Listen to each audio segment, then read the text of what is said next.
6. 안창호의 시국 대강연. 1927년 2월 길림의 교포사회는 전례 없는 환영일색으로 들끓었다. 상해 임시정부의 요직을 차지하고 있던 독립운동의 원로 안창호 선생이 베이징을 거쳐 길림에 도착하였던 것이다. 길림의 교포들은 안창호를 국가수반 못지않게 성대히 영접하였다. 우리도 거국가를 부르며 그를 진심으로 환영하였다. 거국가란 안창호가 외국으로 망명할 때 저국을 하직하면서 지은 노래이다. 간다 간다 나는 간다 너를 두고 나는 간다라는 구절로 시작되어 나간다고 서로 말아 나의 사랑 한반도야라는 구절로 끝나는 이 거국가는 한일합병 후 청년 학생들 속에서 특별히 애창되었다. 망명가들이 많이 부르는 노래라고 하여 한때는 망명자의 노래라고도 하였다. 조선 사람들은 거국가를 사랑하듯이 거국가의 창작가인 안창호에 대해서도 굉장히 존경하고 숭배하였다. 안창호의 인품과 실력에 대해서는 한마디로 대통령감이라고 표현하는 사람들이 많았는데 이 표현은 크게 과장된 것이 아니었다. 임시정부를 시답지 않게 보는 독립군 단체의 지도자들까지도 안창호 개인에 대해서는 독립운동의 선대라고 하면서 떠받들었다. 안창호의 금세를 잘 알고 있는 이등박문이 한때 그를 자기의 손아귀에 넣으려고 일본의 정책에 대한 지지를 조건부로 도산 안창호의 호, 도산 내각을 세워주겠다는 흥정까지 했다는 사실은 세상에 널리 알려져 있다. 평안남도 강서 땅이 지금은 천리마의 발원지로 대한의 사업체계와 청살리 정신 청살리 방법을 나온 고장으로 이름을 날리고 있지만 외정시대에는 도산 안창호와 같은 독립운동자들을 배출한 고장으로 유명하였다. 안창호가 강서 태생이었기 때문에 서선지방 사람들은 대체로 그를 자기네 동향인이라고 자랑하였다. 안창호는 우리나라가 일본 제국주의자들에게 못 키운 것은 민족의 자질이 낮은 데 있다고 주장하면서 공립협회, 신민회, 청년하구회, 대한인국민총회, 흥사단과 같은 독립운동 단체들도 조직하고 점진학교, 대성학교, 태국서관과 같은 교육문화기관들도 설립하였으며 독립신문을 발간하여 민족의 계몽에도 크게 이바지하였다.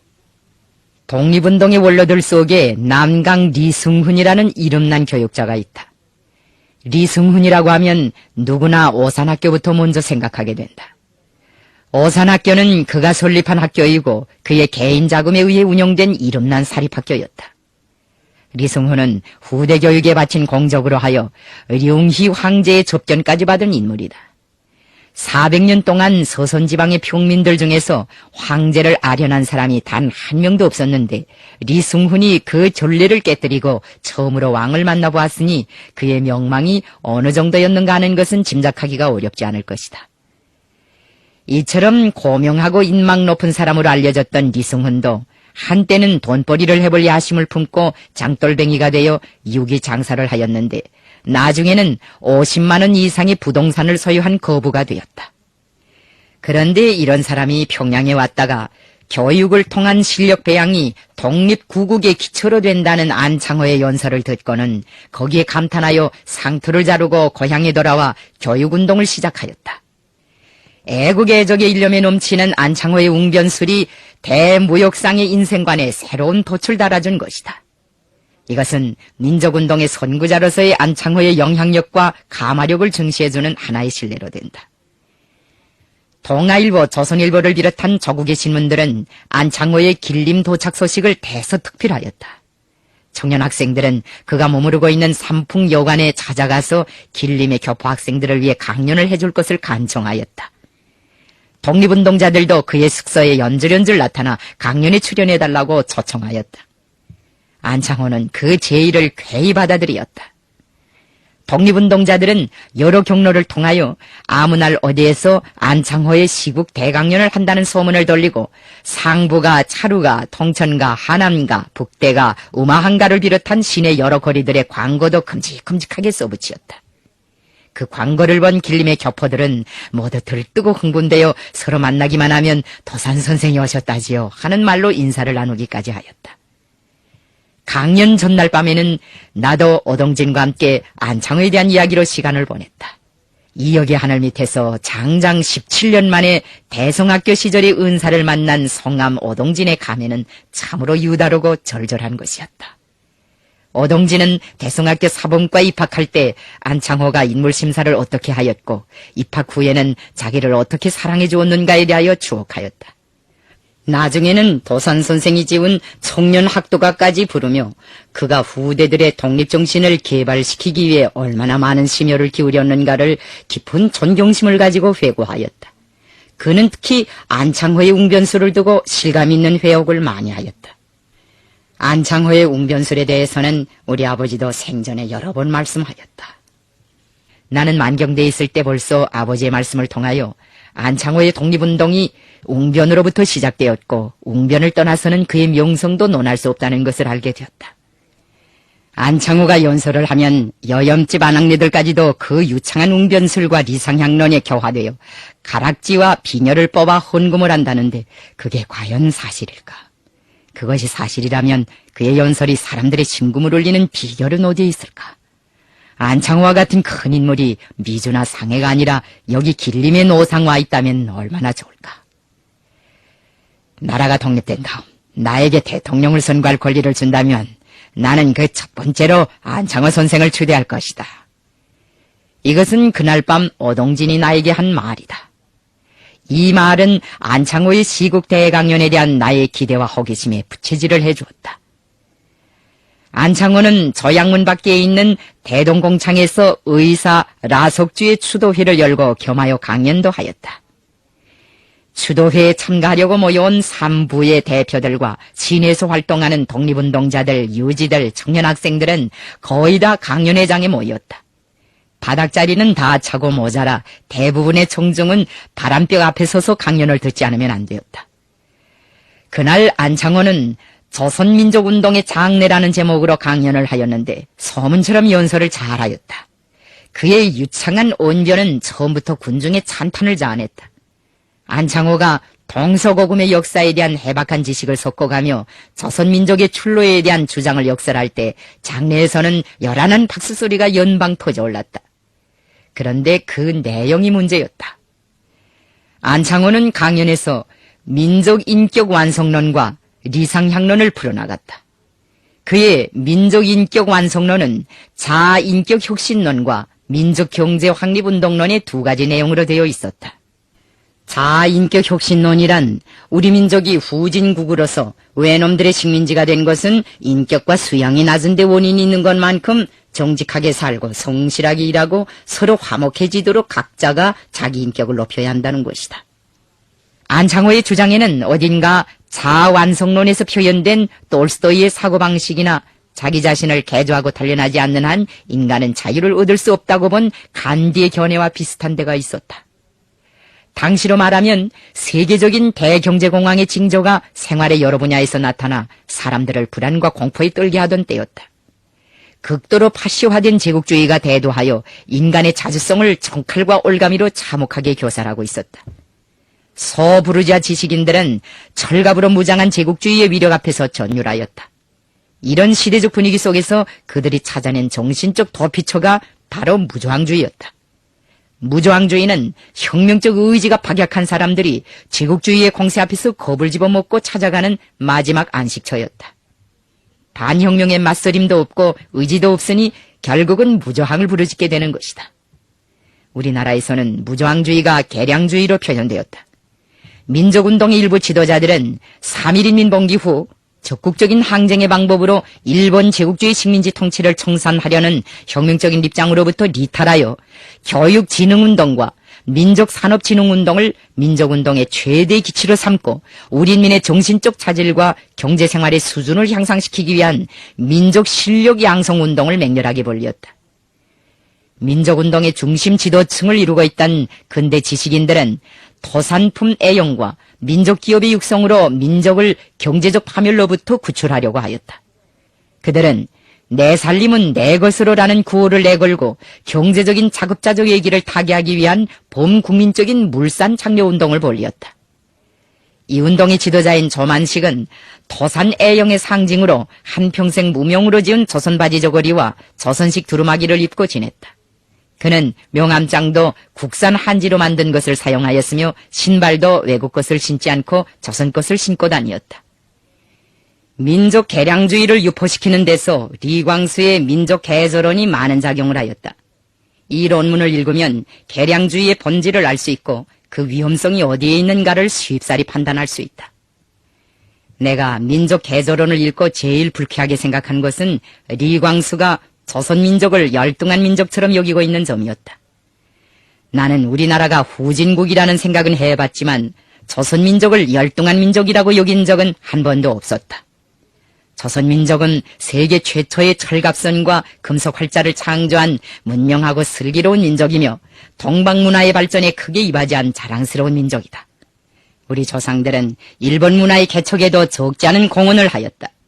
외적의 침해를 용납하지 않는 우리 민족의 강건한 자비정신은 일찍이 아시아 만방의 맹위를 떨치었고 백지장처럼 깨끗한 우리 인민의 도덕은 세계에 찬탄을 자아냈다. 우리 인민의 인습이나 풍속 가운데는 물론 부족점도 없지 않았다. 그러나 그것은 부분적이고 부차적인 것이지 본질적인 것은 아니었다.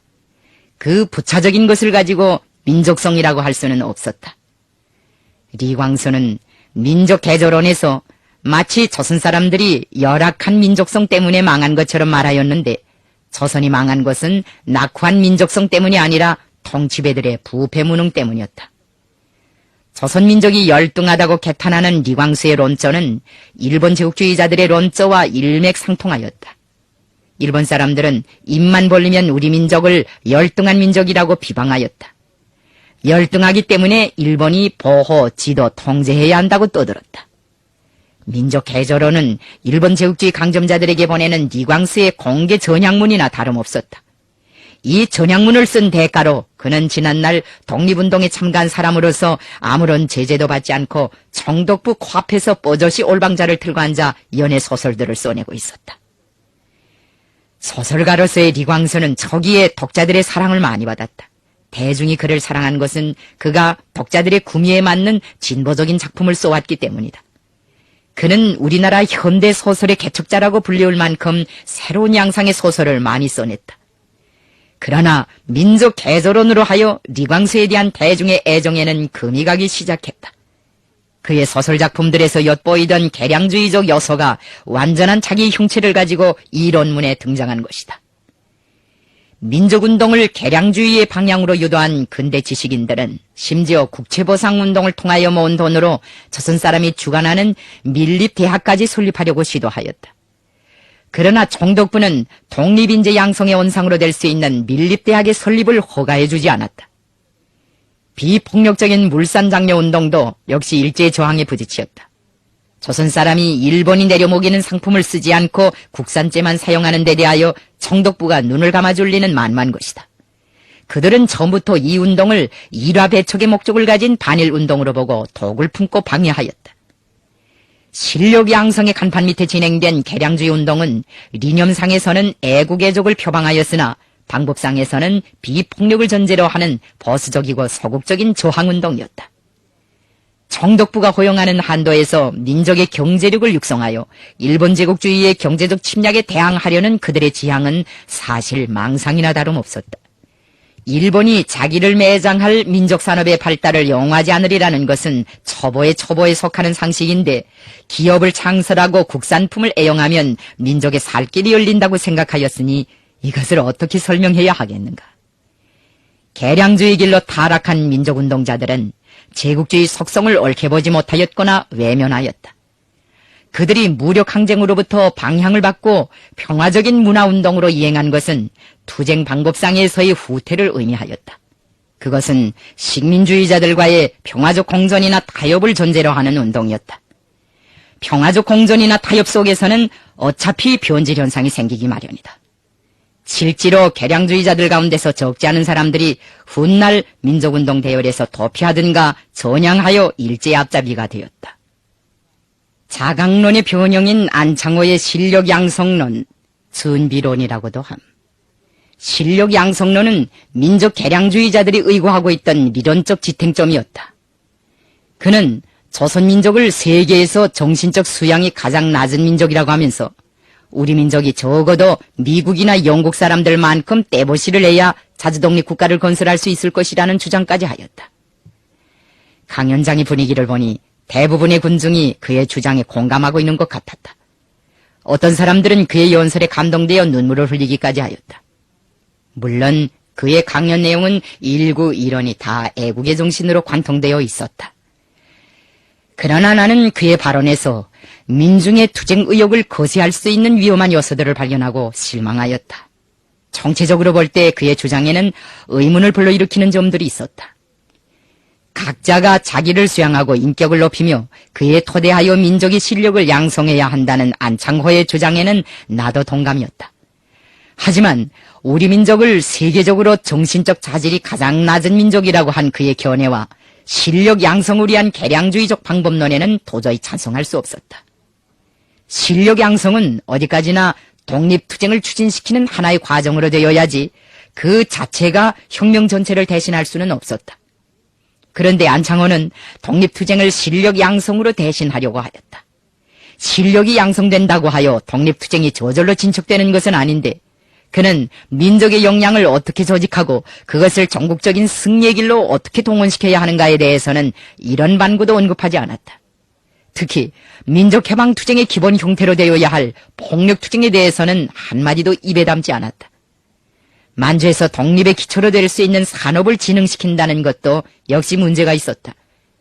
국권을 이룬 민족에게 발전소를 건설하라고 차관을 줄 사람이 과연 어디 있겠는가?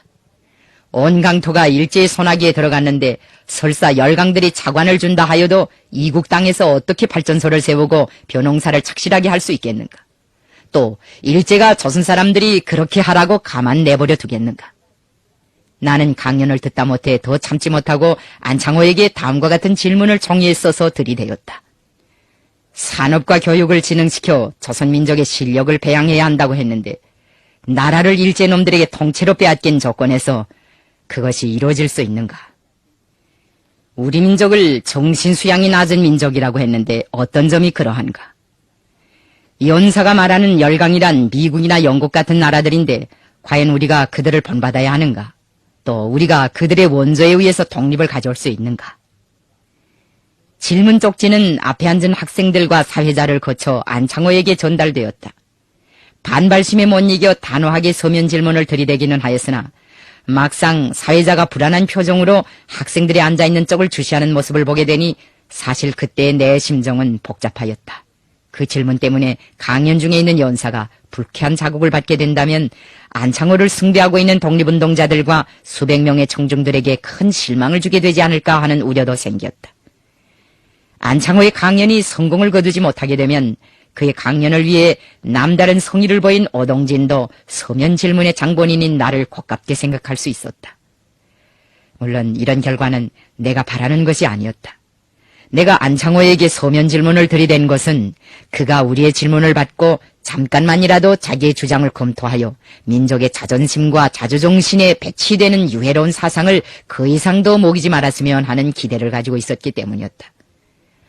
또한 독립운동의 대선배로 존경받는 안창호에게서 그가 청중에게 채 말하지 않은 독립운동의 새로운 지침이나 방략을 듣고 싶은 욕망을 억누를 수 없었기 때문이었다. 그런데 사태는 내가 예상한 것보다 크게 번지었다. 안창호는 쪽지의 글을 한참 동안 내려다보고 나서 사회자에게 무엇인가 몇 마디 물었다. 훗날 손정도에게서 말을 들으니 그날 안창호는 사회자에게 질문 쪽지에 김성주라는 서명이 있는데 그런 사람을 아는가고 물었다고 한다. 그처럼 도도한 기상을 가지고 장례를 쥐락펴락하던 안창호의 연설이 그만 김이 빠져버렸다. 안창호는 조금 전까지 일사천리로 펼쳐나가던 강연을 성급하게 마무리 짓고 연탁 앞에서 황황히 물러섰다. 연사는 매우 심각하게 질문을 받아들인 것 같았다. 좀 자극이나 받으라고 그런 질문을 했는데 안창호 자신은 아무런 반박도 하지 않고 강연을 중도에서 스스로 포기해버린 것이었다. 실망한 청중은 도산 선생이 왜 갑자기 저렇게 주접이 드는지 모르겠다고 하면서 출입문 쪽으로 밀려나갔다. 그때 뜻밖의 일이 벌어졌다. 길림 독군서에서 수백 명의 헌병과 경찰을 동원해가지고 강연회장의 불시에 달려들어 300여 명이나 되는 사람들을 체포했던 것이다. 연사인 안창호는 물론 현묵관, 김리대, 리관린을 비롯한 수많은 독립운동자들이 한꺼번에 무리로 붙잡혀 경찰청에 구금되었다. 이 대검거 사건을 조종한 것은 조선 총독부 경무국의 군의도모였다. 안창호의 길림 도착과 때를 같이하여 봉천에 나타난 군의도모는 중국 헌병사령관 양의종에게 수백 명의 조선 공산주의자들이 길림에 모였으니 이를 체포해달라고 요청하였다. 양의종의 명령에 따라 길림 독군서의 경찰들과 헌병들은 군의도모의 조종 밑에 조선 사람들의 가택을 수색하는 한편 대동공창에 달려들어 유례없는 대검거 작전을 벌였다. 우리는 안창호가 비록 강연은 잘하지 못했지만 적들이 그도 포함하여 수백 명의 조선 사람들을 붙들어간 데 대해서는 치솟는 격분을 누릴 수 없었다. 더구나 서면 질문 끝에 강연이 중단되고 강연이 중단되는 동시에 안창호가 체포되어 가니 나로서는 이런 연쇄 반응의 책임이 마치 서면 질문이라도 있는 듯한 느낌까지 들어 괴로운 생각을 털어버릴 수가 없었다. 중국 동북지방을 통치하고 있던 장장림 군벌은 미츠야 협정으로 일본과 손을 잡고 조선의 공산주의자들과 반일 독립운동자들을 가혹하게 탄압하고 있었다. 이 협정은 만주지방에서 조선민족해방투쟁의 근원을 없애기 위한 악질적인 협정이었다. 이 협정에 의하여 조선인 애국자들을 체포하는 졸개들에게는 상금까지 주었다. 중국의 일부 반동 관원들은 상금을 타먹으려고 호위 밀고까지 하였다. 대동공창에서 벌어진 집단적인 검거 소동도 역시 장장림 군벌이 일제 사촉을 받아서 감행한 반동적인 포갑행위였다. 우리는 즉시에特성원들의 회의를 열고 붙잡힌 사람들을 석방시키기 위한 대책을 진지하게 도야하였다. 그 걸음으로 독립운동자들을 찾아가 그들과도 체포된 사람들을 빼내올 방법을 의논하였다. 그런데 그들은 넋을 잃고 앉아있을 뿐 속수무책이었다. 우리는 모두 단결하여 길림 독군서에 압력을 가하면 안창호 선생은 물론 체포된 사람들을 다 빼내올 수 있다고 주장하였다. 군중의 힘을 동원하는 것이 제일 위력하다는 것을 거듭 강조하였다. 독립운동자들은 맨주먹밖에 없는 자네네가 무슨 재간으로 그 무지막지한 독군서 놈들을 굴복시키겠는가. 군중이 나서서 떠드는 것보다는 돈이나 뇌물이도 맥을 주지 않겠느냐고 하였다. 대중의 힘을 잘 믿지 않는 타성이 그때에도 나타났다. 나는 돈으로 통하지 않는 것도 군중의 단결된 힘으로 능히 해결할 수 있다고 그들을 꾸준하게 설복하였다. 그런 다음 손정도가 운영하는 길림 예배당에서 시내 독립운동자들과 조선인 요지들, 청소년 학생들이 참가한 군중집회를 가졌다. 우리는 집회 참가자들에게 독군서가 외놈들과 한 짝이 되어 조선의 애국자들과 무고한 동포들을 무리로 붙잡아갔다는 것을 설명한 다음 그들이 이제 몇 푼의 돈을 받아먹는 대가로 체포해간 사람들을 일본 경찰에 모조리 넘겨줄 수 있다는 것을 경고하였다. 조선의 애국자들이 외놈들 손에 넘어가는 날이면 무자비한 처형을 면할 수 없다는 것은 자명한 일인데 결애를 사랑하고 나라를 사랑하는 조선 사람들은 한마음 한뜻으로 단결하여 애국자들을 구원하기 위한 대중적 석방운동에 떨쳐나서자고 호소도 하였다. 우리가 안창호에 대한 석방운동을 벌리자 적지 않은 사람들이 이해할 수 없는 일이라고 하면서 고개를 기웃거리었다. 민족주의자들은 물론 공산주의 운동을 한다는 사람들과 지어는 우리의 영향을 받고 있는 청년 학생들 속에도 그런 사람들이 있었다. 안창호의理論에 대하여 서면 질문까지 들이댄 사람들이 왜 이번에는 그를 구원하지 못해 그렇게 애를 쓰느냐는 것이었다. 나는 그런 사람들에게 우리는 안창호의 사상을 문제시하는 것이지 안창호란 인간 자체를 반대하는 것은 아니다. 안창호도 조선 사람이고 조선의 독립을 위해 투쟁하는 애국지사인데 어떻게 그를 구원하지 않을 수 있겠는가고 설복하였다. 나는 그때 순환당한 조선민족은 어려운 때를 당하면 모두 힘을 합쳐야 한다는 대의 명분을 앞에 내세웠다. 내가 안창호의 강연을 반박한 것은 그들이 사대주의적이고 민족 허무주의적이며 개량주의적인 입장에서 벗어나 조국을 광복하는 성스러운 싸움에 더 적극적으로 투신해주기를 바랐기 때문이었다. 우리가 민족주의자들과 사상투쟁을 한 것은 그들을 다도하자는 것이 아니라 그들을 깨우쳐 한 사람이라도 더 많이 반일의 기차에 묶고 세우려는 데에 목적이 있었다. 안창호 석방을 위한 군중집회가 있은 다음 길림의 담벽과 전주대들에는 중국 경찰이 근거 없이 조선동포들을 붙잡아다가 감옥에 가둬놓고 박해한다. 중국 관원은 일제 간계에 속지 말라. 감옥에 갇힌 조선동포들을 하루빨리 석방하라는 내용의 비라와 경문들이 나붙었다. 우리는 중국의 각 신문사들에도 글을 써보내어 사회 여론을 환기시켰다. 길림 시내의 청소년들과 군중들은 매일과 같이 덕군서에 몰려가 감금된 사람들을 석방하라고 외쳤다. 어떤 날에는 덕군서 앞에서 시위도 벌였다. 우리는 어떻게 하나 중국의 반동군벌이 체포해간 조선의 독립운동자들을 일제선에 넘겨주지 못하게 하려고 있는 힘을 다하였다. 덕군서는 군중의 압력에 못 이겨 20여일 만에 안창호를 비롯한 구속자 전원을 석방하였다. 긴장된 투쟁 끝에 얻어진 안창호의 석방은 나를 몹시 기쁘게 하였다. 우리는 자유로운 몸이 되어 동료들의 곁으로 돌아온 안창호를 만나려고 독립운동자들을 찾아갔다. 나는 그가 질문에 담겨진 우리의 감정을 조금이라도 이해하기를 은근히 기대하였다. 그러나 안창호는 감옥에서 나오자 바람으로 청청이 길림 땅을 떠나가 버렸다. 그가 어떤 심정으로 상해에 돌아갔는지 똑똑히 알 수 없지만 나는 그가 정신을 가다듬고 새로운 기분으로 길림을 떠났을 것이라고 확신한다. 애국자의 이름을 더럽히지 않고 최후의 순간까지 모든 시련을 감당해낸 그 후의 그의 생활이 그것을 증명해 주었다. 안창호가 길림을 떠난 후 나는 한 번도 그를 만나지 못하였다. 10여 년이 지난 후 우리가 백두산 쪽에서 무장투쟁을 할 때 안창호는 일제놈들에게 체포되어 감옥에서 얻은 병으로 최후를 마쳤다.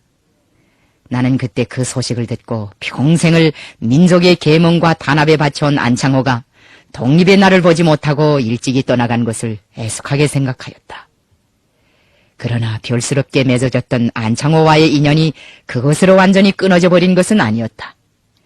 안창호는 갔지만 그의 여동생 안신호가 해방 후 조선민주여성동맹 중앙연회 부위원장으로 우리와 함께 일하였다. 해방 후 조국에 개선한 나는 국내에서 활동하던 애국지사들을 통하여 안창호의 누이 동생이 남포 방면에 있다는 소식을 듣게 되었다. 그 당시 남포지구에서는 김경석 동무가 파견원으로 활동하고 있었다. 그래서 그에게 안신호를 찾을 때 대한 과업을 주었다. 며칠 후 남포에서 안신호를 찾았다는 통보가 올라왔다. 김경석 동무에게 전화로 그 여자의 경향이 어떤가고 물으니 그는 밤낮 성경책만 끼고 다니는 여자인데 덕실한 신자 같다고만 대답하였다. 나는 안신호가 이름난 애국열사의 동생이기 때문에 종교를 믿어도 애국심만은 있을 것이니 당적 영향을 주면서 잘 이끌어보라고 김경석 동무에게 말하였다. 김경석 동무는 알겠다고 대답하면서도 별로 시답지 않아 하였다.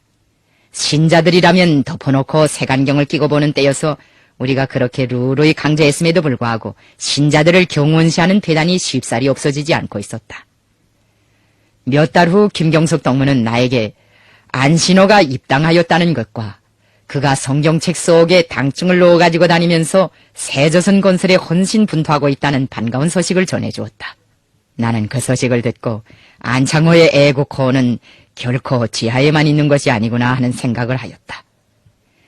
조국과 인민을 위해 성실하게 일하는 안신호의 모습을 볼 때마다 우리는 독립인사로서의 안창호의 파란 많은 일생을 생각했고 생전에 그가 민족을 위해 바친 노고를 더듬어보며 감개무량해지는 심정을 금할 수 없었다. 일생을 반공으로 살아온 김군은 남북연석회의 때 북반부에 들어와 안신호를 만나보고 놀랐다. 공산주의자들이 상해 임시정부 거물의 누이 동생을 중앙여맹 부위원장으로 등용시키리라고는 상상도 못했던 모양이다. 안신호는 그의 젊은 시절의 애인이며 약혼녀였다. 안신호에 대한 우리의 믿음은 곧 안창호에 대한 믿음이었다. 그것은 또한 이념이나 신앙을 초월하여 민족이라는 하나의 울타리 속에서 애국애적인 요대에 의해 혈연적으로 연결되어 있는 독립운동의 모든 선배들에 대한 우리의 예절이며 인사이기도 하였다.